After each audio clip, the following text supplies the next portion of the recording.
Title: The Last Flicker. In the sleepy town of Eldridge, where the sun set behind dense woods and the moon cast an eerie glow over cobblestone streets, the air was thick with whispers of lingering dread. A faint hum of unease skittered through this tight-knit community, and though it lay tucked away from the world, it was not entirely untouched. The autumn chill had arrived early that year, and as Halloween approached, the kids of Eldridge reveled in the thrill of planning their costumes. The most daring of them all, a group of 5 friends, Dylan, Sarah, Max, Lucy, and Jamie, decided to explore the abandoned Eldridge Asylum, a crumbling structure on the outskirts of town that was rumored to be haunted. "Come on," Max urged, his voice filled with mischievous excitement. "What's a little ghost hunting without a few stories to tell?" The asylum had been a center for the insane back in the 1930s, closed down under mysterious circumstances. Now, it was a crumbling relic, overrun with nature and local legends. The friends stood before the darkened entrance, flashlights trembling in their hands, hearts thudding against their ribs. "Maybe we should come back in the morning," Lucy suggested, her brow furrowed, but the group's enthusiasm overshadowed her fear. They pushed through the rusted gates, each step echoing into the suffocating silence. Inside was a realm of shadows and decay, the air fetid with the stench of mildew. The walls were pocked with years of neglect, and the floorboards creaked ominously beneath their weight. Vines snaked through broken windows, their tendrils clawing at the chipped paint, as if trying to reclaim the building. As they moved deeper, the laughter began to fade, replaced by an oppressive darkness that seemed to throb around them. They reached what could only be described as a common room, once filled with the laughter of those who lived within these walls. Now, it was shrouded in thick dust and a palpable sense of dread. A flickering light caught their attention. An old projector, covered in cobwebs, was sputtering to life. "What's that doing here?" Sarah asked, her voice barely above a whisper.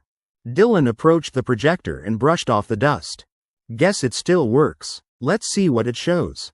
As the images flickered across the room, they were met with disturbing scenes of patients being subjected to bizarre experiments, an unsettling portrayal of humanity's darker side. The mood shifted from excitement to horror, as the friends swapped nervous glances, suddenly aware that they were trespassers in a forsaken tomb. Then, the projector sputtered violently before dying with a popping sound. The friends turned to leave, suddenly eager to escape, but a low moan echoed through the hallways, a sound so hauntingly human, it skated on the edges of sanity. What was that?" Jamie stammered, clutching Lucy's arm tightly. "Just the wind," Max said, though even he didn't sound convinced. But as they turned towards the exit, the moan intensified, growing into a harrowing chorus of voices that seemed to reach for them from the shadowy corners of the asylum. And then they saw them. Figures, once human, now twisted and grotesque, emerged from the darkness, a shuffling mass of decay. Eyes that were once vibrant were now hollow and filled with an unholy hunger. Their skin hung loosely from their bones, and their mouths hung open in silent screams. "Run!" Dylan shouted. As the group stumbled backward, a cold grip of terror wrapped around them, driving them towards the exit.